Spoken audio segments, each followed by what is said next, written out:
The Arizona Cardinals are in first place, and we're back in the friendly confines of our respective studios about to break down some potential trades. And Johnny, we got a special guest today. Michael Wilson joins the program to talk the first place cards, plus Michael Wilson on K1, Trey McBride, MHJ, and more coming up on PHNX Cardinals.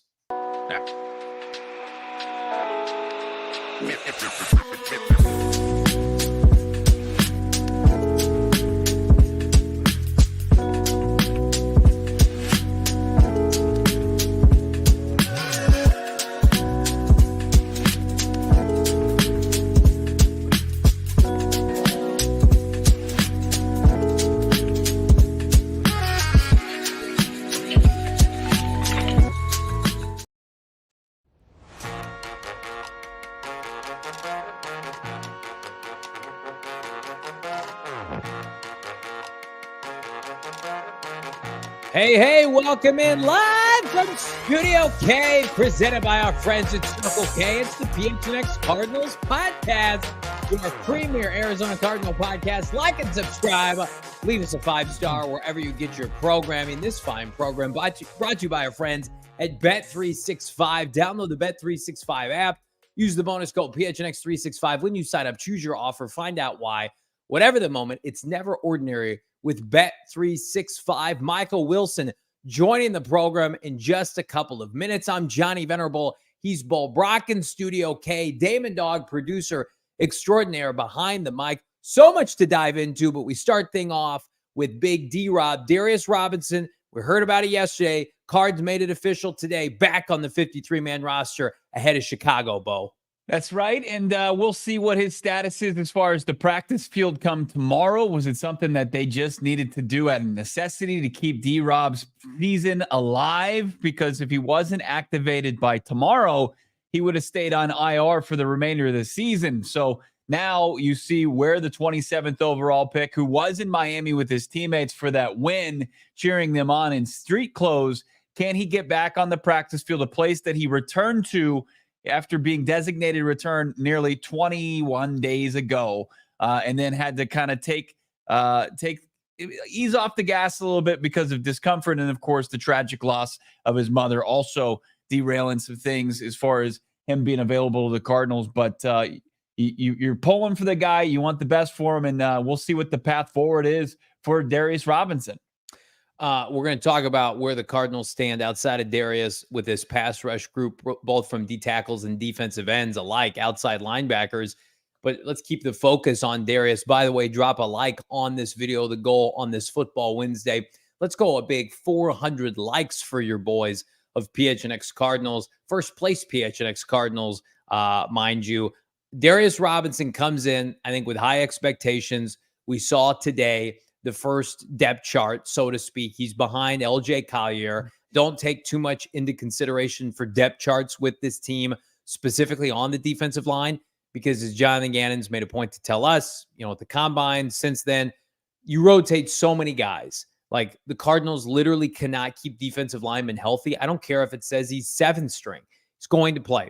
It really is just going to come down to health, which we assume is on the upswing if he's back, and conditioning. Can he come back for the first time with organized football, being out for 2 months, and be able to pick up that baton and run with it in the tune of, 40% of the snaps, 50% of the snaps, because, he is a big time prospect out of the SEC. I know a lot of people are playing like the, gotcha game. Johnny Newton had a big game for the Commanders, and we like Johnny Newton on this podcast. Good for him. But Darius Robinson is the most athletic, physically gifted player the Cardinals have on their front 4, maybe their front 7 before his injury. Like, the Cardinals have I think a budding stud building block when he's healthy. Can he stay healthy? That remains to be seen. Hopefully this is just kind of a one-off. He was healthy at the University of Missouri, but yeah, I think it's unrealistic to expect Darius to save this pass rush, but it certainly can't go anywhere but up with big number 56 in the lineup. Yeah, I don't think it's a stretch to say he's going to be an impact player, no matter what, snap load he gets. And I think the main concern is not, can they ease him in? Can they just give him a few snaps here and there?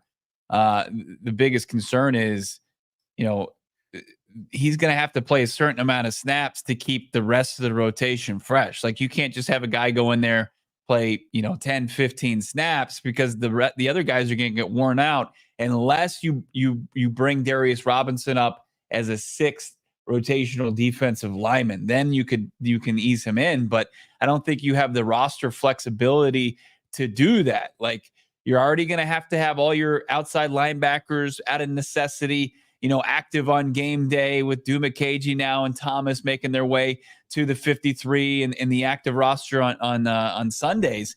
I just think, they're just going to want to make sure that he's 100% and he can go and play as much as they need him to play to help, this ailing interior defensive line unit whenever he's active and ready to go on game day. Yeah, you look back to what he was doing during training camp, and I remember that first preseason game he played, and he flashed in like the first possession, and they immediately took him out. Like he was going to be starting for this team sooner rather than later. And we made a point throughout the course of this spring. We knew the Cardinals liked him. We knew that they had worked him out. He came and met with us on our set, during Super Bowl week. Like it just seemed like a really like destined match. Like he was in all the mock drafts. We had put him in ours at gophnx.com. It was crazy. And they came to fruition, right? Ossenfort sweating it out. So I'm glad that they've taken their time. First of all, more importantly, I'm glad he's taken his time. Mm-hmm. Everything that's been going on tragically in his own personal life. Like the Cardinals are in first place and Darius Robinson hasn't played a snap. And Marvin Harrison Jr. has had, I'll just call it an uneven start given his own volition and expectations. Like these are two, like the Cardinals, I don't want to say sold their soul, but the Cardinals made a point to tell everybody 2 drafts ago they wanted to trade down to double down in 2024. And the biggest prizes that they secured were Darius and Marvin. And we're sitting here first place 4-4, and the best unequivocally has yet to come from both of those players. That's going to make you feel really good if you're an Arizona Cardinal fan. Like, hey, somehow we've come out of this not unscathed, but exceeding expectations. I know for a lot of fans based on what they looked at this team this year. Like we should be sitting here in January, regardless how the season finishes out. And it's like Marvin and Darius are 2 of the best players on the team. Like I have those expectations. Yeah, I mean, I think the 10 snaps he played in preseason, we get, expert opinions from guys like Brian Baldinger, who will join the show later this week. Like his impact was made. Like he was taking on starting caliber offensive linemen and Trevor Penning and Ruiz there from the Saints, and he was a menace. Like he was drawing penalties, he was pushing the offensive line back. And when you look at the past 2 performances from the Arizona Cardinals defense, like you still are looking for that one person that's going to make the play on the defensive front. And right now, as far as the personnel, like it's been nice to see Dante Stills, force a fumble, come up with a sack, and Ben Stilley come up with a sack, and Naquan Jones, and we'll see what his availability is going forward, get a sack. And like, but could you hang your hat on, hey, it's 3rd and 8. You need to get off the field. Here's who you're going to look to on the defensive side of the football. And I think immediately you could probably start to say that once Darius Robinson gets back into the rotation. But it's been a sludge getting there. Like it really has. And you've had to weather the storm as far as injuries on the unit, including Darius's. And you're still like each and every week, like, is this going to be good enough to be competitive this week? So, now you've made it here. Can you get him to the point where he can get on the field, and then you put him in a position to be successful almost right away? Is that too high of an expectation? You think about like his ability to rush the passer, but still like the Cardinals, you look back to this weekend against the Miami Dolphins and how successful they were at times stopping Devon Achane. It was really with Budda Baker. I mean, it was really, you have to send people for the Cardinals to get negative plays, right? Dante Stills had a sack by default because Tua mishandled a snap and it ended up being a safety. Like, unless it's Jalen Thompson, Budda Baker, Mack Wilson, Kazir White blitzing at the line of scrimmage, Dante Stills and LJ Collier and Zaven Collins and Roy Lopez, those are guys that are just going to kind of hold it steady. They're not going to disrupt and give you negative plays, right? They're not going to have a tackle for loss, a TFL of significance. Whereas this is going to be the first time this year probably since Dennis Gardeck flashed against the LA Rams, where you're going to see a player for the Cardinals penetrate the line of scrimmage one-on-one. They're going to be able, Nick Rallis, poor guy, is just, praying his heart out. Can we please disrupt with 4? I want to disrupt with 4 and give him credit. I'm yelling and screaming from the stands at Hard Rock this Sunday. They would not blitz by any means necessary. They were committed to not blitzing until they absolutely had to on the last drive of the game, and they kicked Miami out of field goal range. Cardinals got the ball back and never looked back. That, to me, it's like, the DNA of this head coach and this defensive coordinator. The best version of this Cardinal defense, probably hopefully 12 months from now, is going to be 2 stud defensive tackles and 2 stud defensive ends whooping on people, like we saw from the Giants defensive line last night and Pittsburgh's defensive line. Cardinals, I'm not going to say the R word. I think they've superseded the rebuild, right? I guess I just did say it. But they are so grossly lacking talent on this unit. That's why I'm just ready to flush it with any free agent or any trade that they can find. Keep adding bodies until you can get better production, Bo. Well, look, there was some wheeling and dealing going on in the NFL today, and no significant draft picks were exchanged. They weren't. I mean, you just saw a starting left tackle go to the Minnesota Vikings after they lost theirs for the season, and Darius and they get Cam Robinson for the Jags and a conditional 7th for what's going to Jacksonville for a 5th and could be a 4th just based on playing time. You see a starting, wide receiver go from Carolina to the Baltimore Ravens for pennies on the dollar. You're not seeing any of these teams that are wheeling and dealing having to give up any true valuable picks. And if we're talking about day 3 selections here, I think that you can, at the very least, add another warm body to this rotation. Is it going to be what fans' expectations are, or what Monti Ossenfort sees on film and what he feels can maybe translate and work with Rollis's defensive scheme? Is it going to be a brand name player? I don't know, but I'm sure he's working the phones and trying to find something that makes sense. And I just don't think when we talk about, breaking the bank draft capital wise, I don't think it's necessary. I know it's going to be a hot market, but you should be able to get something done to at least add to that room and continue to bring in reinforcements along with D-Rob to give your defensive front 7 a little extra, oomph going forward. If you wanted to know just how down and out the Cardinals pass rush is, and they've had injuries, partially to Darius and B.J. Ojulari, they sit 27th right now in total sacks forced as a defense.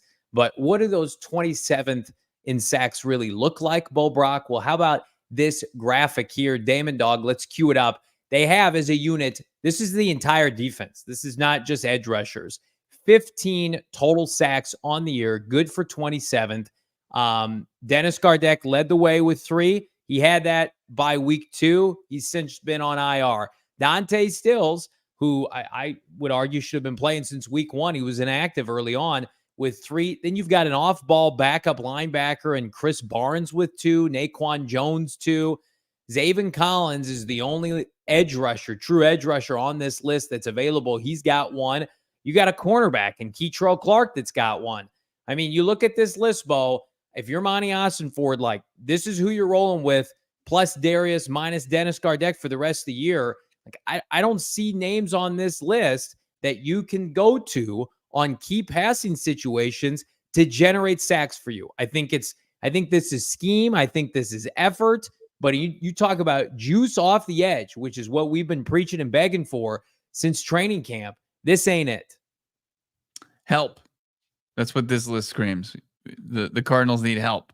They absolutely do. They need to supplement this thing by some means necessary, right? I mean, I asked them to prove it. They've proven it. They've been able to obviously benefit from the division not being as strong as it is. But look, those are the things that you navigate through the NFL season, and it's now it's put you in a good position. But you can be a draft and develop team, but if you get into a spot, even by accident, where you're sniffing the postseason, you're sniffing a division win or crown potentially. I think based on the injuries that you sustained and what the market is, it hasn't gone too crazy. I think you owe it to the players in the locker room, the coaching staff, the fan base, to make a move to try to get more consistent. To just I'm not talking about go out there and get a war daddy out there. Don't go get Myles Garrett or Max Crosby. We know how crazy those costs can be, but you got to get something. You've got to be able to add to this, because it'd be like going into a rainstorm with Kleenex to try to cover yourself from the torrential downpour instead of an umbrella. You know that this has gotten dire when we've converted one Bo Brock. Like it's converted me. Like that's the biggest misconception out there, whether it's in the chat or on the show, like that I'm anti-move. There's what I believe that the organization's going to do, and then also like what you should be realistic with as far as what they're willing to spend. Like I haven't been anti-move. It's just you're sitting here and you've got, you've got your bucket of draft picks that you've put out in front of your house and say, just please take one second round pick, 1 3rd round pick for each kid.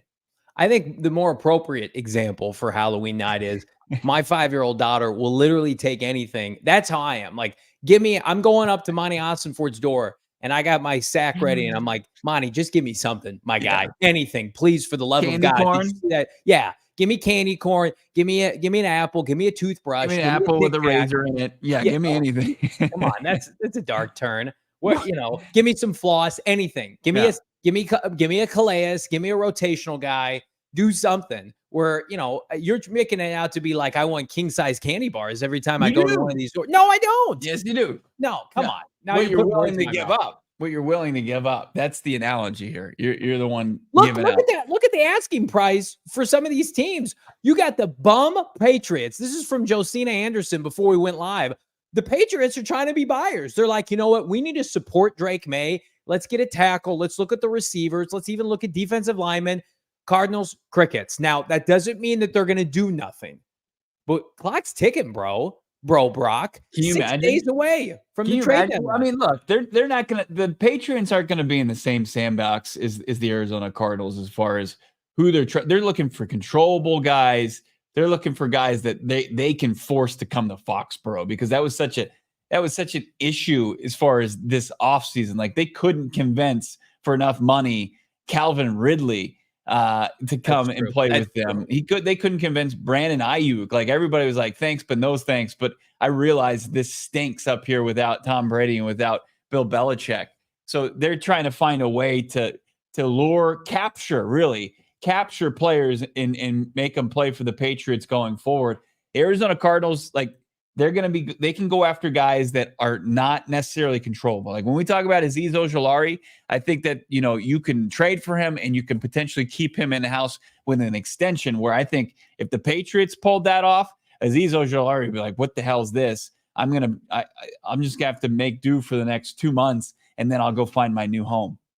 I got tagged in something else this afternoon. Basically, like the Giants are putting it out there to like the Mike Garafalo's, like, we love Darius Slayton and Azeez Ojulari, and it would basically move heaven and earth to trade him. Blah, blah, blah, blah. No, you're a poverty franchise. Your GM, head coach, and quarterback are all going to be gone.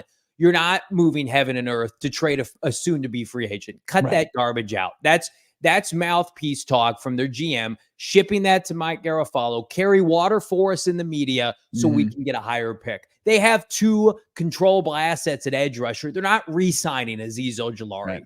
Like, Azeez Ojulari is available. Azeez Ojulari is going to be dealt. The Giants are a disaster. The Giants need to move up for a quarterback in the draft. How do you do that? I don't know. With more picks. Oh, yeah, they're going to sign their 3rd pass rusher. Get this garbage out of here. I don't want to see it. Let's not make excuses for Monti Ossenfort today. Oh, there's nobody available. There's no options, right? The Cardinals, they looked, but nothing came to fruition. The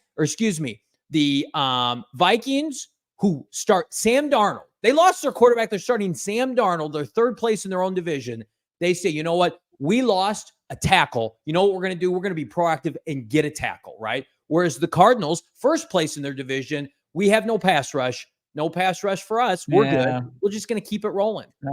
You had me up until that. Like, I mean, look, the Arizona Cardinals still have a lot of work to do roster-wise. I mean, the Vikings are in a way better spot, top to bottom, roster-wise. They don't have Kyler Murray. They don't have Kyler Murray at quarterback. I understand that, but they still have to continue to chip away at building this roster. Do you think the Vikings are going to compete with what we've seen from Detroit and the Pack? The Vikings are literally just like, let's try to make the playoffs. That's what they're trying to do. But it's because they started out hot. They feel like they can move forward with Darnold and he can be the guy, but they lost the key piece in their tackle. Like, so they were able to pull off a deal. I get it. Like I'm on. You had me about 90%, and then you said all that, and then I don't buy that. The Vikings are some juggernaut contender that are only allowed to add pieces, but the Cardinals, first place, are rebuilding. Like the Vikings literally had an absence, had an injury to one of their best players, and they didn't pout and cry about it. They went out the next day. I'm not pouting and crying about it. I think there's a lot of like coping with this pass rush group where like, what do you expect? We had a plan and everybody got hurt, and that's not our fault. That's not our fault. Anybody say that? There's enough of that going around. Come on. That's like the common like argument for them not making a move. We're getting off track. This is completely off track. It's never been more on track. All right. We got look at the chat saying we're calling me Debbie Downer, and we're saying we need Bo to convey our frustration. Look, you got John, you got your guy that's championing your frustration. You got your guy. When you talk about crying, you got a guy that's sitting there and he's on his knees, he's begging. Damon, can you believe this? Damon, get in here and Bo is we're having a tough time with Bo because we're not. I think what people want is Bo is in the room with Cardinal brass every day, and I think people want Bo to be a disruptor as it relates to producing better results from a pass rush standpoint with this team and making sure this team's held accountable for adding and not adding. We're just looking for accountability, Bo. Yeah. I like this. K2, can we just have JV go to the facility and ask JG? Yeah, I would love that. I would love that if you're sitting there in the press conference and you what would you even ask Gannon as far as the pass rush or upgrading or making a trade? How would you ask it? I would say, I'm being serious because you're trying to say like I would be intimidated by JG. No, I'm not. Okay. I just gotcha. I want it because I got a good feeling on what the answer from him would be. Hey, coach. I know you said before the season you're confident. Get this clown out of here. No, go ahead. Hey, coach. I know you mentioned before the season you were confident in the guys that you had from a pass rush standpoint. You guys only have 15 sacks on the year. It's 27th in the NFL. Like, how do you evaluate that group? So we're just letting anybody in here get this clown out. I've interviewed him on camera for this network. How is he going to feel? How is he going to feel like, hey, you said this, and this is what has transpired here. You were wrong about that. Is that basically what your question is? No, you were wrong about it. I also want to know, I would go like this. Coach, I don't blame you. Coach, this is a safe space. I feel like you've been dealt a dirty hand with this pass rush group. With that being said, would you like to send a message to your GM right now? I'm going to tell you right now. Would you like to send a message to your GM right now? When messages are sent by this team, who sent a message last week, Bo? Who sent a message? What individual in the Cardinals franchise went out and sent a message? And then what happened on Sunday? Marvin Harrison Jr. sent a message to Drew Petzing, to Monti Ossenfort, to JG, and Michael Bidwell. And guess what happened? Marvin Harrison Jr. carried this team along with K1 to a dub in Miami. I saw it with my own eyes. They moved him around. Maybe it's time to start sending messages. That's all we want. Try to put some pressure on some people to do some things for our first place Cardinals. I can't lie. I think Johnny's been hitting all the right notes all season long. Mm-hmm. Like I hate to be that guy, but has he not been proven right? I mean, what do you proven right in what way? Kyler Murray. I mean, Johnny's whole argument this whole time is Kyler Murray is one of the highest paid quarterbacks in football. You're paying him $50 million. You can't be a team that's quote unquote rebuilding, you should be a contending team if that's your situation at quarterback. Well, Kyler Murray's putting up like a top 5 QB season right now in the league. Mhm. He has the Cardinals relevant, and they still haven't done anything to fix the worst pass rush situation in football.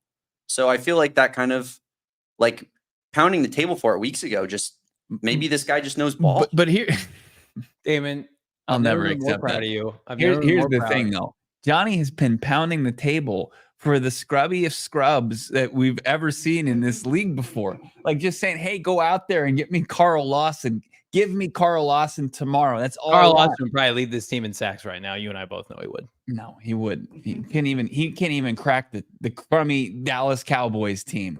So like there just hasn't been options to upgrade. That's been my entire point. So look, teams are getting desperate. Teams are seeing the writing on the wall, even with the dumb information coming out of Foxborough that they're looking to be buyers instead of sellers. Teams understand where they stand in this league going into week 9 in the season. There needs to be an avenue to really not just supplement, but add to that pass rush room. Now the market is materializing. Go get one. So if we do a show, next Tuesday, our famous trade deadline show, and the Cardinals don't make a move, are you prepared to come on this podcast and rip the organization for not making a move? If there's deals that are made around the league for pass rushers, and it's day 3 picks, conditional 6th, 7th rounders, 5th rounders, I'll be like, where was the move? Why wasn't it made? But if it's, hey, no pass rushers move, or Detroit goes out there and flips and overpays for Azeez Ojulari, say, well, it's a 2nd round pick, a 3rd round pick was too rich for the Cardinals at this stage in their rebuild to make that deal. Time will tell. I want to jump in here and just say, I think this all goes back to Bo's lunch plans he has with Victor Dumakagi and Jesse Luketa on Thursday. And if that wasn't on the table, I think he would be a little bit more stern in terms of wanting a pass rusher. Wow. We love you, Bo. We just want what's best for you on this show. Talk to me like trying this. to help you. We're trying to help you, man. We're trying to help you. We're trying to help you. By the way, when you talk about Jesse Luketa, you refer to him as starting outside linebacker Jesse Luketa. If you saw my depth chart that I tweeted out today, he made a nice play. He did on Sunday. Johnny was in shock. Johnny kept asking me, who did that? And I looked at him and I said, that was Jesse Luketa. And he literally said to me, no, it wasn't. Who made that play? My eyes are burning. Michael Wilson's going to join the show in just a minute. But first, we want to tell you about some friends of the program here on PHNX Cardinals. Cardinals a 1-point favorite against the fraud Chicago Bears. You can bet on it now with our friends at Bet365. Never ordinary.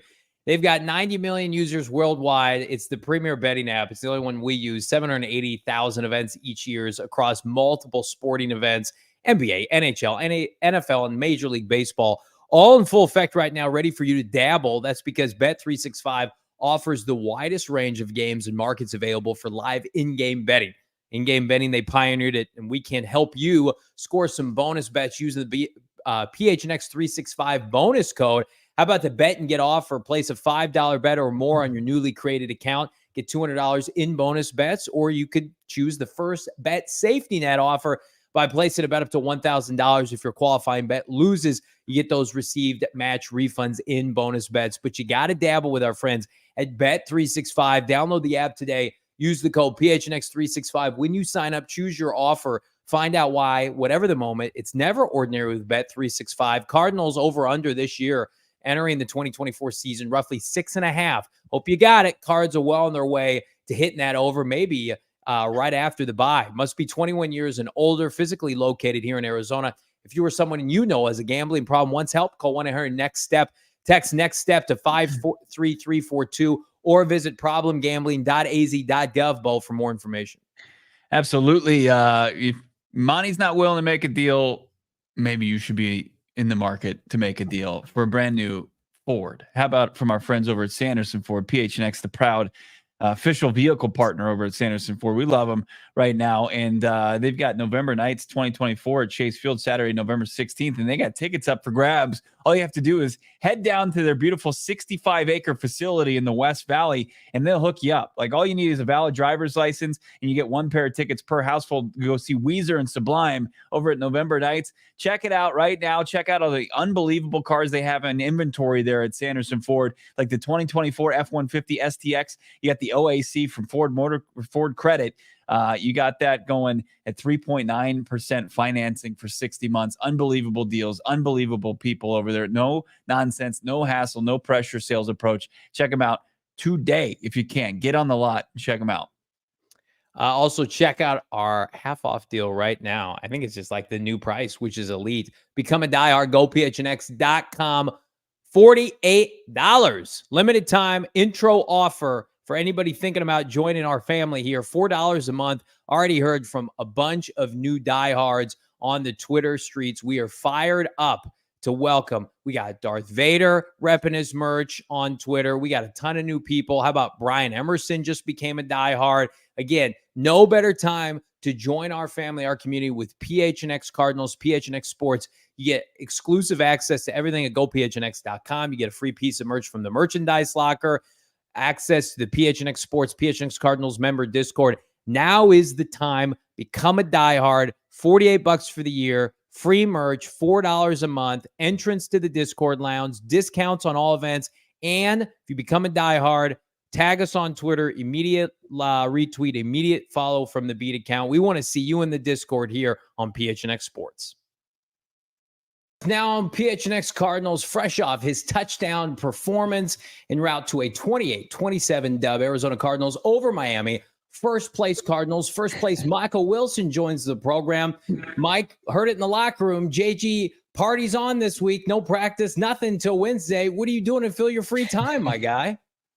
Oh, man. Honestly, I feel like my day-to-day hasn't changed much. Still just taking advantage of the extra time and doing more treatments, still kind of hanging around the facility, getting in the tubs, getting in the sauna, Normatec, laser, massages, just trying to fill my day with more film study and trying to make up for that time. But it definitely is nice not having to be at the facility all day, and catching up on sleep. That's another thing. But haven't really done too much. Trying to keep the game schedule similar to most weeks.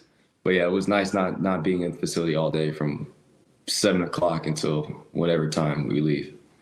Well, yeah, 2 gigantic wins in 6 days, and my co-host alluding to what we overheard the head coach, deliver to you guys post game. And he also, I think I overheard him say, "Fire up the Skrilla." Is that what's on the Ox these days? Yeah, JG. It just like one would say because of his age, like he might not be in tune to what the players like to listen to, but he's tuned in all the Future and the Drake and the Rick Ross. Like, he loves all the hip and in music. So it's fun to have a true players coach. Well, let's talk about the 2-win streak. Mike, it's been a second since we've caught up with you. Once upon a time, 2-4. We were chatting off air. That's how quick this league can change. Yeah. You find yourself 4-4, 2-0 against the NFC West, by the way, and in first place as we sit here now. Like, I know it's cliche to say, like, what's changed in the past 2 weeks, but how have you guys find a way to beat a good Charger team on Monday night and then fly out east 6 days later and win a game? Like, historically, since we've been covering this team, the Cardinals do not win these kind of games. And so It was great to see you guys come out on top. We were in the building. Like, that situation with Tua was very emotional, right? It could have been easy for the Cardinals. You guys just be like, we got our dub Monday. We're good. What's been the biggest difference here the last 2 weeks? That's a great question. That's a really good question. Truthfully, I would say our team, offensively, defensively, special teams wise, has been very inconsistent. I would say that's the theme of where we were at prior to the last 2 weeks. Is we play one really good game, and the next week we look asleep. Come back with a big time win, the next week not really show up or not have an identity offensively and defensively. And I think Drew Petzing made a point that we play our best ball offensively when we have a sense of urgency and sort of a chip on our shoulder. And I think carrying that mentality day to day and operationally throughout the week and mentally having that mental model and that mental frame has helped us sort of thug out these wins. And I think you've seen more of a sense of urgency in the last two games with our off-ball effort. Like the Chargers game, if we don't recover those fumbles, we lose that football game. Or if James doesn't, put the extra effort in to knock the ball loose after an interception, myself recover the ball, Trey McBride recover the ball. Like those plays matter. Starling Thomas, gave up the explosive, came back, knocked the ball. Like if none of those plays happen, we don't win that football game. Same thing with the Dolphins. Like our urgency as a team, I feel like that was what was different than probably the Green Bay game, the Commanders game. Our sense of urgency and our effort tagged along with our attention to detail is just, I think that's what's sort of pushed our competitive stamina to thug out these the victories that came down to the wire. I like that. Yeah. Thug out those victories. That's great. And you bring up the play that it doesn't really show up. It shows up in the box score. You get a fumble recovery. James punches it out.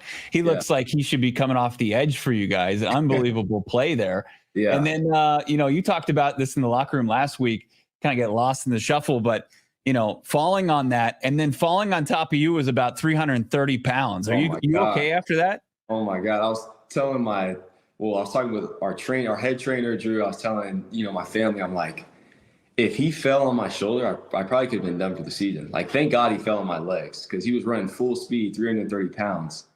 I was so fortunate after that. I'm like, thank God he fell on my legs because if he fell on my upper body, I don't know that we'd be having this conversation right now. But yeah, those are the things that win games, and that's part of the job description. If you want to be a starter on our team, you have to play with high effort, and sometimes you have to do dirty work and put your body on the line and maybe things that don't look pretty and you don't get glory for, but that type of stuff helps win games. So I would do that 10 out of 10 times if I needed to. Mike, let's talk about this passing game that really took off for the first time in a hot minute against Miami. And it's easy for us, just a couple of slappies up here, to be like, hey, they have all the pieces. They've got a top 10 quarterback. Like, where's the production, right? And sometimes, and you've admitted this, talking to us, like, make it harder than it needs to be. And then on Sunday, when you had to have it, boom, K1 goes into what I think is, top 3 to 5 quarterback in the NFL. With respect to Tua, I thought the gap was very large between the two quarterbacks that we saw in person. Like, what changed on Sunday with this passing game? Did you guys go into this matchup like a conservative effort? We're going to throw the ball downfield. We're going to get back to these chunk plays because, when Kyler's cooking like that, he's one of the best deep ball throwers in the NFL. Absolutely.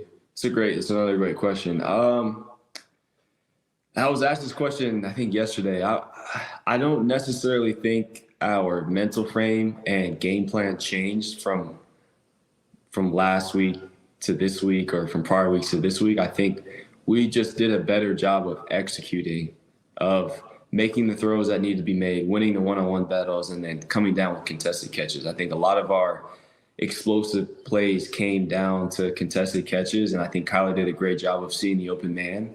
And also, truthfully, there was a lot of breakdown in Miami's defense. Like, we had guys more open on the same plays that we've been running than we had in prior weeks.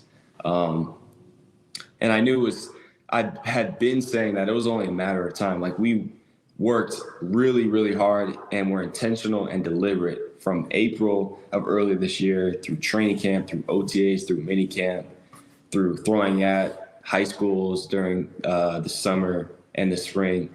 Like, our time on task and our reps that we've had has been like, we have really been on it. And when you operate like that, the results are going to show up one way or another. I told you guys, I can't tell you when that game is going to happen, but it's going to happen at some point. And I think everyone just showed up to play, and it was a great game from the OC standpoint, from Kyler's standpoint, from the offensive line standpoint, to the receivers making catches standpoint. Everything just clicked. And I think that's that's giving everyone confidence that, hey, look, this is what it needs to look like and can look like that and can look like if we're firing on all cylinders. So I think we all have a lot of confidence going, into week 9 that this is what it needs to look like from here on out. And obviously that's not going to be the result every game, but at least we have a standard to look at. I need to step my game up with my co-host getting too gross. That's a great question. I mean, don't give him that much credit. It's he gets a big head about it. But like, you had only 3 offensive drives in the first half, but it did seem like there was some, not necessarily momentum, but confidence that you guys were going to keep it going. Like the drives you did have seemed to move the football. Was there any time at some point that you guys were like, we're going to have our opportunities in this game? You said that the coverage there from Miami was presenting those opportunities. When did you guys know that you could maybe break out in this game, just given, more looks? Honestly, I felt like from the first drive, I think when you play in games, you sort of get a feel of how the game is going to go. And I felt like in this game, things are going to be open. And I didn't get that same feeling against the Commanders. But I can't articulate to you why I felt like that. I just knew when I was out there, like, that we were going to win the game and have an opportunity to win the game if we execute, and we did. I wish I could articulate better how I knew that, but the flow of the game and the energy within the team and the coaches, I don't think anyone had any self-doubt that we weren't going to come out and win that football game and have opportunities to do so. But yeah, I think that was a big time win because Miami's roster, they've got some talented players, some all-pro, some premier players. When you think about the best players in each position, they have one of those guys typically in every position group that is a premier guy in the face of the NFL. So for us to gut out that win on a short week in Miami, I think that's huge for the franchise and for our team. So I'm proud of the belief, and I think this win goes to show the makeup of the team and also the what great coaches we have. But yeah, I think it's a testament to the makeup and the quality of character we have within the locker room. Somehow, Mike, with the amount of star power that you guys are developing on this team, like, I think it's easy to forget for the casuals out there just how good Trey McBride is at football. Absolutely. Like, it's funny, like, you guys weren't drafted at the same time, but it almost feels like you guys came up together last year.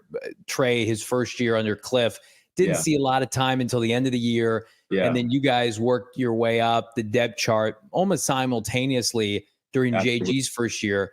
Like, what makes him so good? Like, he's being discussed now with the George Kittles of the world, and then you watch that performance Sunday, and you're like, well, of course this guy's one of the best.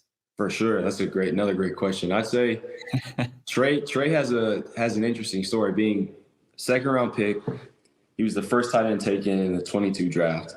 And he told me that his first game with the Cardinals was devastating because he was healthy and active as a second round pick.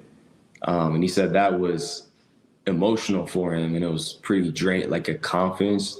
It was draining for his confidence. And then his role, because he was sitting by Zach Ertz, he barely played like most of the season. He was kind of tight end 2, tight end 3. I think he barely had 300 yards his first year. And then he did also start out the year a little slow. I think it wasn't until week 8 when Ertz went down against the Seahawks when we played against Baltimore, he went for 100 yards. And I think, like, Trey's always been a great talent, but a lot of times it's opportunity, it's targets. That's what comes with the territory being a pass catcher. And I think this system and this scheme fits his and highlights his abilities really well. And he's able to sort of capitalize on his opportunity. But he's a phenomenal player. He makes really hard plays look easy. That's what great players do. Some of the catches he can make in traffic. He's almost like a security blanket to Kyler. It feels like every time they throw him the ball, he's either wide open or he's making a hard catch across the middle. Doesn't drop any balls. Plays extremely hard. Is a great teammate. he deserves all the credit that he gets because he is a premier guy. Like even the hurdle that he had in the game, like that type of stuff is extremely hard to do. And he's 250 pounds. Like he's a great athlete. But yeah, his ascension has been fun to watch because he's also a really good person. And so I think he's going to continue to ascend and continue to make tough catches and make wild plays and help our team win big time football games. I'm loving this interview, except for the fact that Johnny's texting me on the side unrepeatable stuff about how you just yeah. Oh, you're free to leave, bud. If you got something else going on. No. You know, Trey, he mentioned last year when he was having that breakout season, like sometimes he geeks out on the field. Like that's his kind of his place. Like, is there any examples you can share with us where Trey's, you know, maybe a little extra out there on the field and you guys are like, whoa, this guy is something else? Yeah, for a guy that's a quiet and nice guy, he talks a lot of smack. Like after every time he has a catch, just watch him. He's probably, if it's a nice catch, he's looking at the sideline. You guys watch this mic'd up video when he caught that crazy catch against the Rams, and he was telling, you know, one of them, he said, "Hey, I'm him. I'm F him" to the guy. So he's just has uber confidence, and he's not afraid to let other sidelines, other players, even other coaches, that he's really like that. So yeah, he is a specimen. You guys have so much talent on this offense. I think, you know, the end result on Sunday, like that's what we thought Cardinal games were going to look like all year. But, you know, I know you guys want to win every game. You're 4-4 after facing what a lot of people assume was the toughest schedule in the NFL. Yeah. And I'm not going to say it lightens up now, but there are some opportunities here for you guys, I think, to go on a little bit of a run. Looking ahead now to the rest of this season, you're in first place. Like, does that get discussed with your teammates? Do you talk about that? Or is it literally just like, hey, we got to win this game on Sunday against the Bears? Yeah, I think it's the last option you said. I think it's just we have to win this game. And I think the nice thing about the position we're sitting in is we control our own destiny. We're not looking for other teams to win or lose games. As long as we keep winning, we know we're going to be in a good spot and retain first place, which is good and a good feeling. But there's not much discussion. Maybe like, man, we're really in first place. Like, that's crazy that we were 2 weeks ago, what the narratives were 2 weeks ago to now. But not much changes in the building, whether we win or lose. Like I said, I think we kind of figured out what our mental frame needs to be is urgency and having a chip on our shoulder and making sure we understand that every game in the NFL is a must win. We have to show up week to week, and teams aren't going to lay down and just give us the game. We have to go take it. From a player's perspective, of course, you guys love to go to war for each other out there from 1 to 53, even the guys on the practice squad that are putting in the work, throughout the week, and the coaching staff, the training staff. What do you guys even think or entertain? Like, what would it mean if your general manager made a move to improve this roster to the players in that locker room? That's a good question. Truthfully, I would say that, at least from my standpoint, I never think about, like, put my mind inside of the GM and think, okay, what players or roster, like what pieces do I need to add? I think everyone is very confident in the guys that we have in our building because we see the work they put in and day out. And also that's not my role to think about, hey, we need to add, a corner, or we need to add a D lineman or offensive lineman or another receiver. Like, I'm not thinking about that. I'm thinking about how can I be the best teammate and be the best player I can be day in and day out. And I think that's where sort of the general mind of the team sits. Because I have great trust in Monti and our scouting department. I know they literally never leave the building. So I'm sure Monti has thought through every single scenario that the media puts out, and more, right? Yeah. So he's definitely going to make the best decision for the organization and the franchise, and I think that has already showed up. We've already won as many games as we won in the last 2 years. We're 8 games through the season. So what Monti and JG are doing they're turning around the franchise from where we were last year and a couple of years ago. Mike, you once told us on a live show that you felt like you're indirectly or directly going to play a part in Kyler Murray's legacy.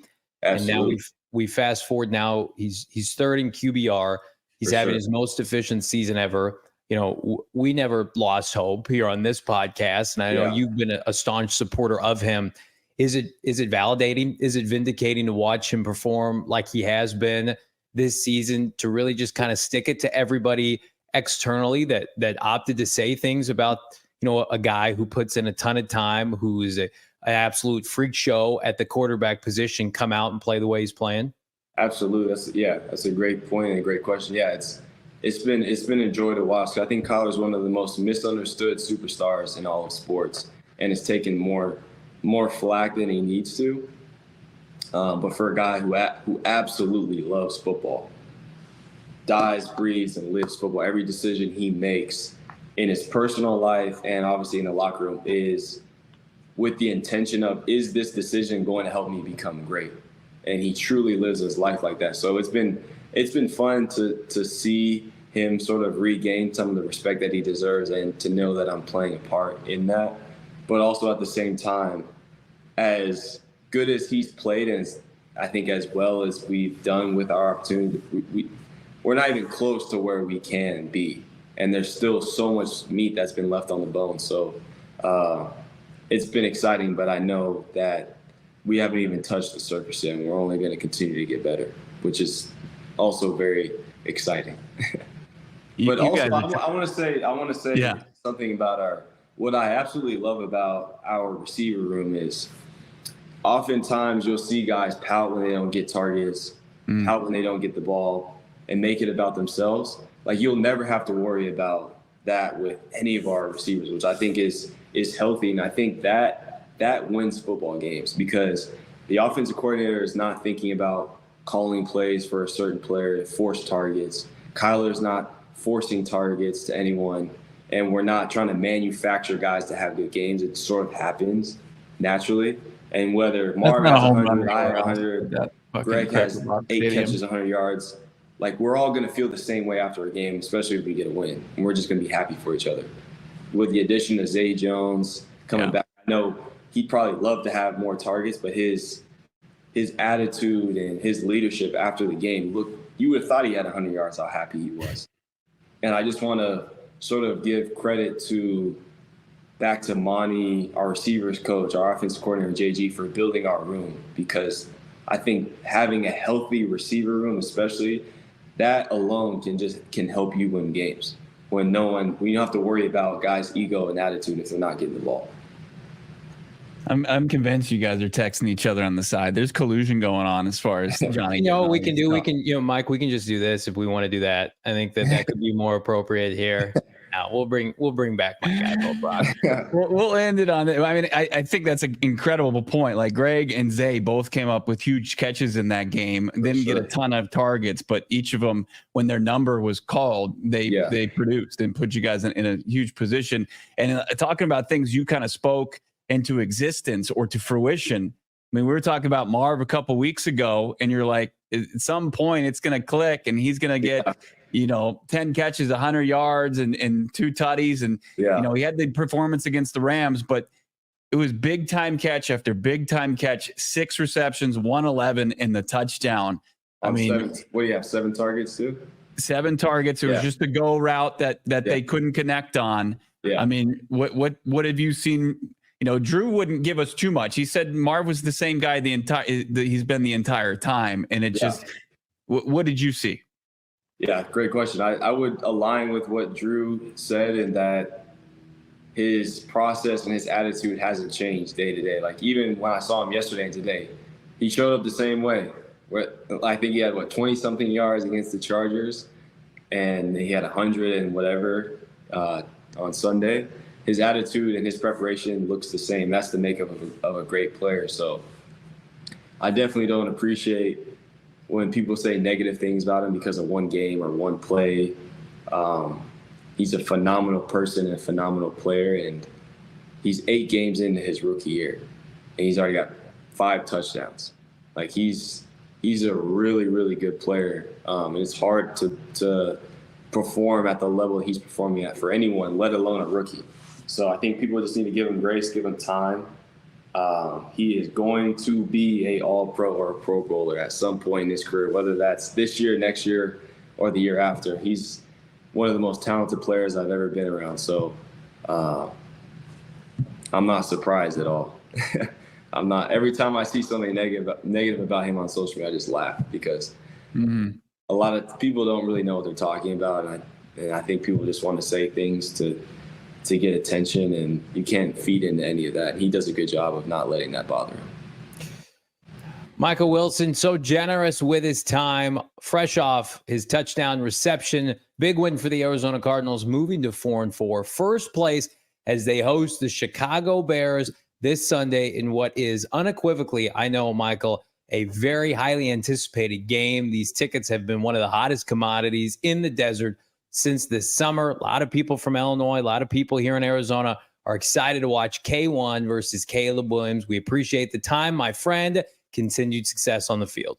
Thank you, guys. Appreciate you having me on the show.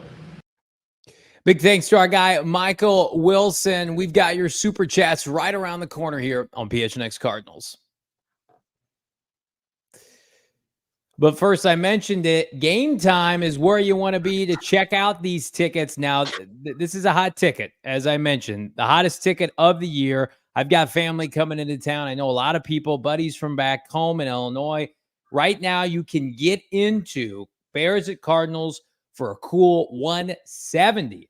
But do not let Chicagoans take over State Farm Stadium. Check out our friends at Game Time right now. Use the bonus code PHNX for $20 off your first purchase. Again, get in for what I think is going to be one of the best games of the year. Chicago coming off that Hail Mary debacle. Kyler Murray playing his best football in years. You want to see it, do it with our friends at Game Time right now. And again, get your parking passes, get your tickets, and then, taking a festival, taking a concert, Suns in action. We got, if you can stomach it right now, some Sun Devil basketball, even though they just lost by 100 to Duke. Tons of ticket prices right now with our friends at Game Time. Download the app today, create an account, use the bonus code PHNX, $20 off your first purchase. Terms and conditions apply. Again, PHNX is the bonus code to use. Download Game Time today. What time is it? Game time, Bo. Caleb's coming into Kyler's house. See what real quarterbacking is all about after his 130-yard performance. Completed 10 passes, got bailed out by the run game, but wasn't completely bailed out. They lost that game after the offense went quiet. And look, if you're looking for a place to watch the game, you're not going, maybe check out our friends over at Gila River Resorts and Casinos. 4 locations around the valley. They've got, of course, Wild Horse Pass, where we're set up each and every away game. So we won't be back there this week or the next week after that, but the next road game, we're going to be out there partying and having a great time. You should join us.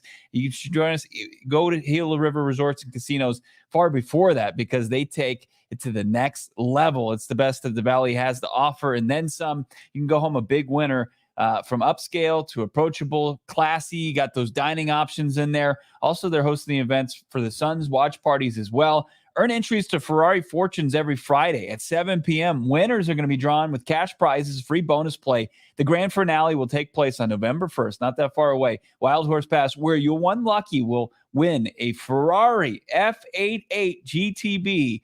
You do you at Gila River Resorts and Casinos. Visit playGila.com for more details. For our friends watching with our friends at Samsung, check us out. Party doesn't stop.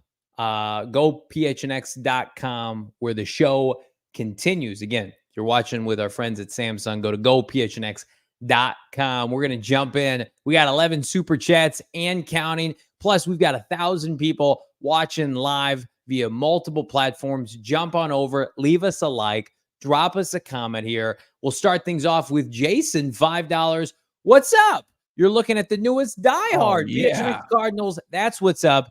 Do it, Die Hard. Well, welcome, Jason. Tag us on Twitter. We appreciate you, and we hope that you enjoy your free piece of merch, my friend. Yeah, I think Jason was tagging us in some something he was barbecuing, he was grilling a couple of months ago. Now tag us in the Die Hard, and we'd love to give it a retweet and a follow from the Beat account. Welcome aboard. TCVA Cards We've got how do boys D-Rob impact time frame thoughts. I mean, like, I think he'll have, if he plays the next 2 weeks, he'll have a splash play here and there. And I think best football probably comes after the bye. But you know, he played a lot of good football at Missouri. This was not, Bo, a raw prospect. This was a prospect. What did we say throughout? And it was no disrespect throughout the offseason. It was like his floor is high. Like, and we saw that. Now his ceiling is high too.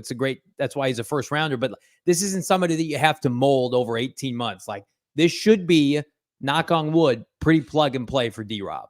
Yeah. Who is it? Like, is it Maisie Smith for the Cowboys? That's just been an unmitigated disaster as a first round pick out of Michigan. Yeah. Like, it's not going to be D-Rob. I'm pretty confident saying that. How about our guy, the 90s Poppy? Happy 56 is back. Also, my last 2 SC were ignored. Oh no, we did not mean to do that, 90s Poppy. We'll make sure to get to those. We wouldn't want to. We want to try to get everybody's super chat up there. Let me weigh in on that. Sometimes, every once in a while, YouTube's kind of weird, and they will, like, it'll go through on the person's end, and it won't show up on our end. Always hit them up if it doesn't come through and say that it didn't go through, and get your money back. But also feel free to DM me, and if you want to bring anything up on the show, I'll make sure that it gets into the show process. So hit me up, 90s Poppy. All 90s right. Poppy, we got you, my friend. How about this one? Kyle Plummer, who's shown me a lot of love in the super chats. We appreciate that. Jesus V is preaching again. Preach, Johnny. I will do my best. Football Jesus, maybe. He follows it up with another $2 super chat. I love this so much. Boo hoo, Bo Brack, killing vibes again. Oh my God. Boo hoo, Bo Brack. Why are you being such a vibe killer? That's one way that your super chats do not ever get ignored. You just praise Johnny, and he will make sure to read them. That's right. In order here, not get out of order just because Johnny wants to show himself some love. TCVA cards. Thoughtful ads will serve us for years. Thoughtful ads will serve us for years. I'm guessing that maybe some thoughtful additions at the trade deadline. That's how I'm going to take that. And I'm all for adding a piece now for the future. How about Ghost of Pat Tilley? $20 super chat. Wow, so generous. Live in New Jersey, and you two tuck me in. How about that? Wife just said to me, I'm in love with you two. I've waited my whole life for this show.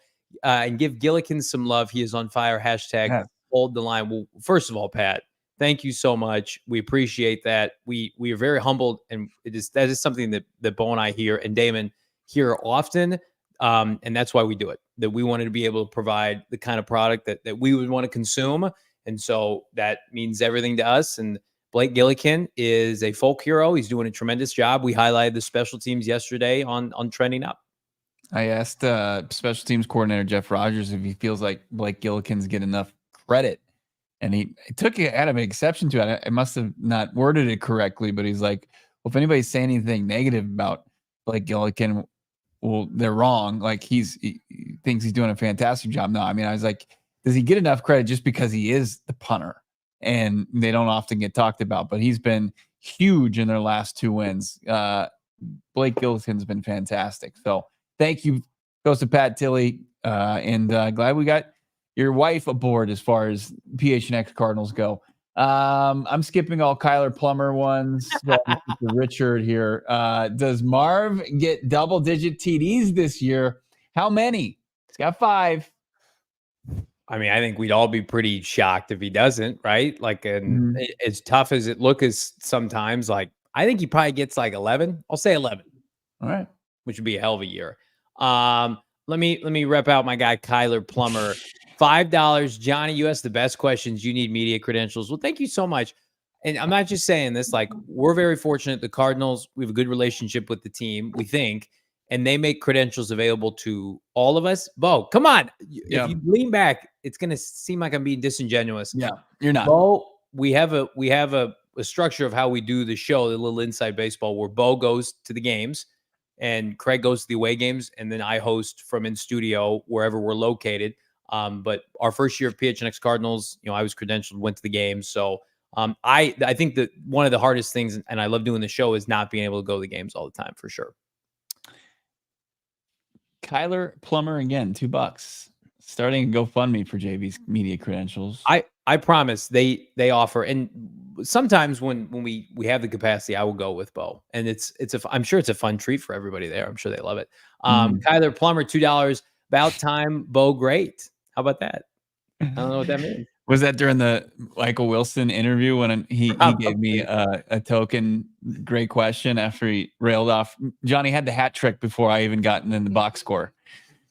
Listen, I just try to tee you up for success, my guy. Yeah. We do the best we can here. I'm sickened by this conversation. The direction it's gone. The Candle 34. Bo is awesome. Keep up the good work. Hey! Nice. Thank you. Bo is awesome. He's a great. Found my burner. That's officially it's been revealed. Did that feel a little pity from Johnny there? Yeah. Oh yeah. After he stole your friendship with Michael Wilson and paraded it around Can I just say something to my co-host right now? Nobody works harder. I posted some videos of my boys on the grind en route back from Miami to Phoenix.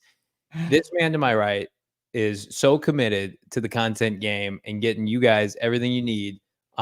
Nobody works harder. And I'm going to tell you on top of it, it is easy for me to sling sometimes some insults and some hot takes from where I'm seated as compared. Bo's got to go see these people face to face. But I would argue, even with his position, he's still tougher than anybody else in the Phoenix media who's there to just kind of, in my opinion, sometimes check a box. It's only put me in harm's way once with Billy Price. Other than that, I think it's been pretty. People are just, they don't agree with it. And that's Can we tell a quick story? Yeah. From this weekend. So we were at No. I can't tell that story. No. Okay. We can't tell that story. Hey, you know what? It's funny, Bo, is somebody asked us, do you have any photos of this weekend in Miami? And I'm like, yeah, I actually got this really great photo of us. Damon, go ahead and cue it up here. This is one of the best pictures I think we took over the weekend. Let's see it, Damon, Dawg. There we are in Miami over the weekend.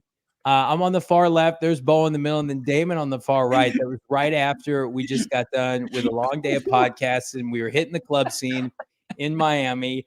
Just a couple nasty boys on the East Coast looking for some trouble, Bo. Remember taking this photo?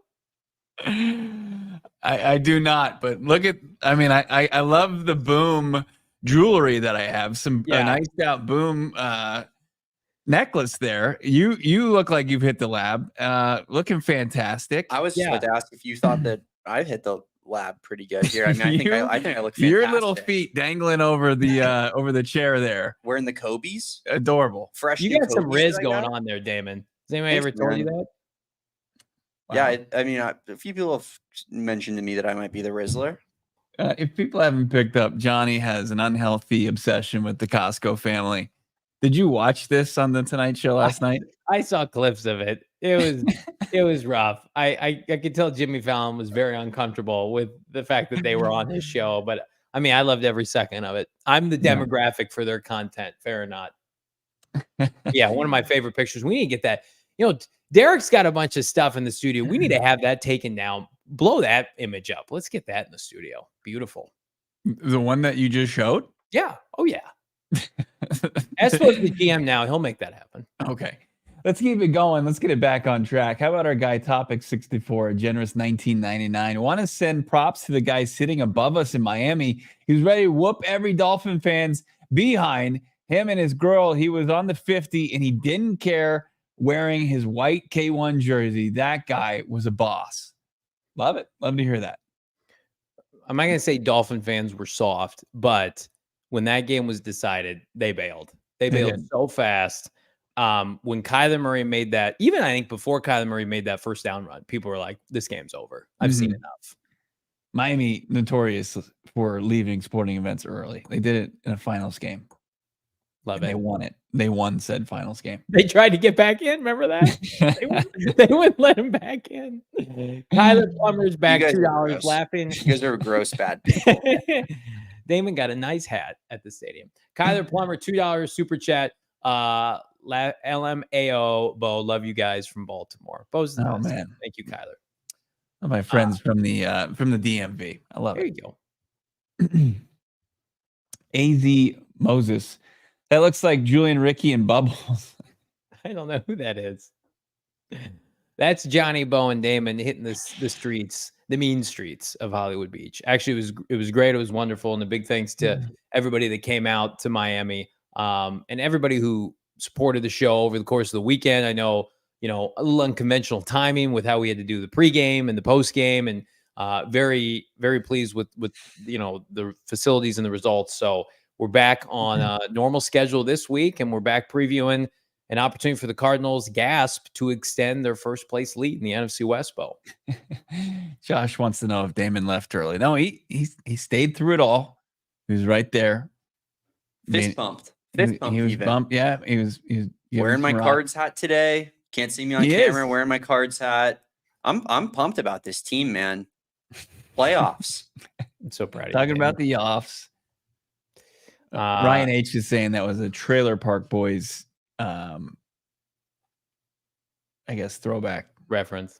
Our guy MP's in the chat right now, being relatively reserved, saying if his Bears lose to the Cardinals this week, he's, quote, done. Wow. Oh, times are tough.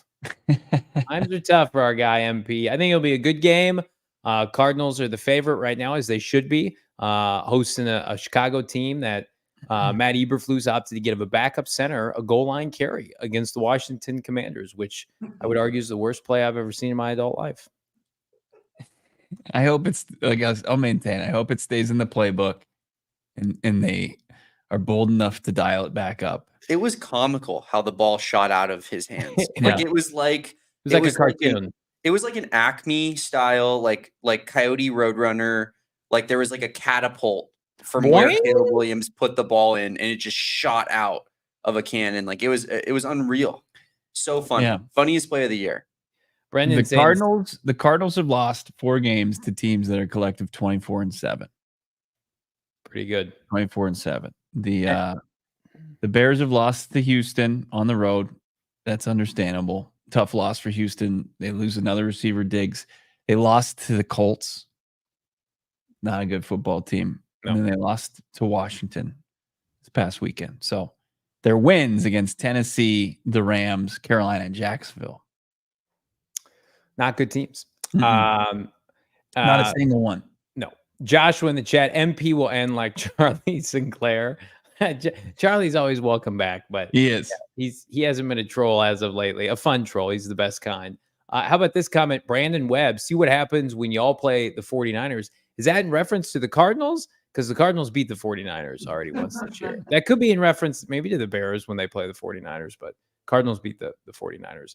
They get the 49ers coming up in December. I think Brandon is pro Cardinals guy. Gotcha. Yeah. So I'm with you, Brendan. We were talking off air. Like if the Bears lose this week, I think the Bears finish maybe with 6-7 wins on the year. I think the end of their schedule is like Vikings, Packers, Lions, like every other week for 6 weeks in a row. It feels like they haven't played a divisional game, as Bo just outlined. So I think Brendan, I think it was in reference to the Bears because MP was saying that the Commanders beat the hell out of the Cardinals and barely beat the Bears. And so he was saying wait until you play the Niners because we beat them. The Bears, the Bears season is on the brink of collapse. I think that's a fair assessment. As Brendan points out, they are big time frauds. Richard 199, Bo noticed PHNX in the background, but not Kyler. So Richard posted a picture of in a PHNX Cardinals t-shirt on Twitter. We gave it a retweet. Go and check that out if you haven't already. That's right. I did notice the Kyler. I wanted to draw more attention to PHNX in the background, more so than the rookie of the year photo you got. That I think is cool. Everybody liked this video. Again, the goal, 400 likes. Big thanks to our guy, Michael Wilson. Stopped by the program talking about his first place Cardinals. I mean, we got a lot going on this week. We've got shows tomorrow, Friday, events here in the greater Phoenix area. And then, of course, pre-halftime and post-game from what is going to be a sold-out game at State Farm Stadium. First place remains on the line each and every week. And we're sitting here, Bo, refreshing our phones, refreshing Twitter, looking for any signs of life from Monti Ossenfort. Please, for the love of football gods, make a move. Get a pass rusher. So help me. Can't you imagine that tomorrow's probably the last opportunity of the week for a deal to be done before next week?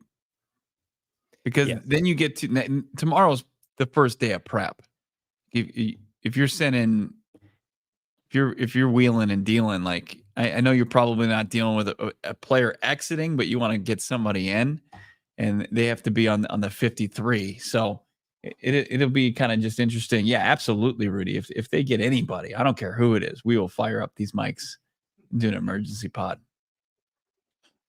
That trade, if it ever does hit, is going to hit like, cracking open a cold one on a Friday afternoon. Like we have never needed a piece of news more so than that. There was a famous tweet that went viral. It's going to hit like Mjolnir hit my hand.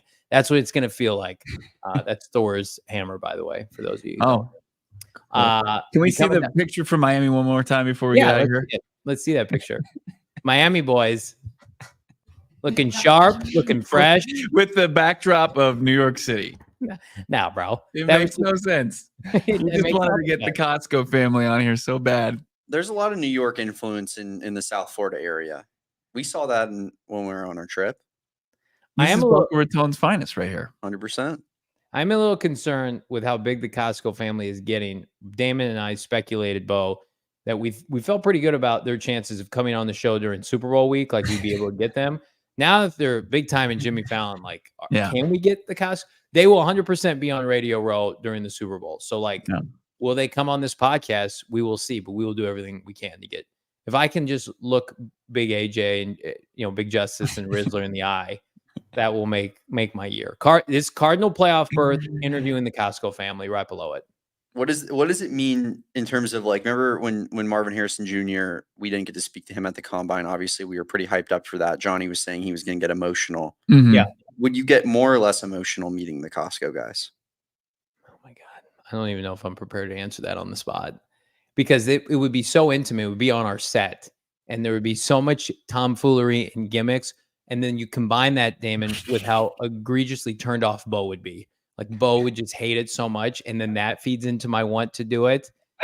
Like Bo is all business when we go to Super Bowl week. And I'm trying to get the biggest jerk offs on our set, the biggest clowns, comedians, pro wrestlers. Like if you ever wonder why we don't get more, non-football people, it's because of this man to my right. Yeah. You're welcome. Down. You're welcome. What would you even ask Big Justice and AJ in the Rizzler? What would you even ask them? What would you talk to them about? I feel like similar to bro. What's that? How did you become one of the goats? It's true. I feel like I would need time, prep time, like with JG, hours of prep time, setting myself up for success, setting them up for success. I would probably do a little bit of a deep dive because I do frequent it often. The Costco menu. We would do the Costco menu top to bottom, talk about their favorite, options beyond just the go-tos, the mainstays. I don't like seeing this. Somebody said Cards Kingdom might unsubscribe if we see Costco boys on episode. Oh, wow. I like that. Stand for something. I think maybe we talk to them about if they think Monti Ossenfort needs to go out and make a big time free agency move. Hey, the Rizzler. What do you make of the Cardinals free agent prospects? Hey, the Rizzler. Should the Cardinals re-sign Budda Baker? Yeah, I think so. Cards Kingdom. Johnny would ask the dad if he can play defensive line. I'm going to tell you right now, could Big AJ, could AJ help the Cardinals pass rush right now? The question we're asking. Big AJ now with the sack on Caleb Williams. Let's get a big boom.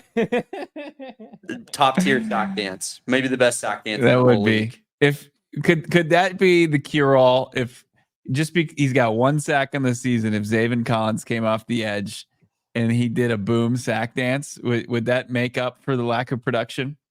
Zaven is very wholesome, i.e. his Cold Stone story. So I would imagine, if I had to guess right now, Zaven likes the Costco family. So yes, 100%. Yeah, for those who don't know, Zaven Collins, his rookie season, went up to JJ Watt and said, hey, I found this really cool mom and pop ice cream shop out in Mesa. It's called Cold Stone. JJ Watt was like, you gotta be kidding me. You gotta be kidding me. That thing it's all over the country, my guy. It's like the #1 ice cream place in America. Like this video, subscribe to PHNX Sports. Big thanks to Michael Wilson. Big thanks to all of you. Again, we're going for 400 likes. And we also, it's imperative, guys, subscribe to the podcast wherever you get your podcasts. Go to Apple, iTunes, Spotify, search PHNX Cardinals, drop a follow, leave a 5-star review if you're so inclined, leave a review. We greatly appreciate it. And then again, here on PHNX Sports on YouTube, ring that bell so you know when we're going live, because we might be going live at any point here in the greater evening time, Cards After Dark style, if the Cardinals opt to pull off a trade. Bo, it's been a fun time being back in the saddle with you, my guy. It has been. I love that we actually had a meeting today about preserving the integrity of the show, and we just did 10 minutes on the Costco family. Boom! For Bo, Brack, Damon, Dawg, I'm Johnny Venerable. We're back tomorrow. We all silly like the mayor.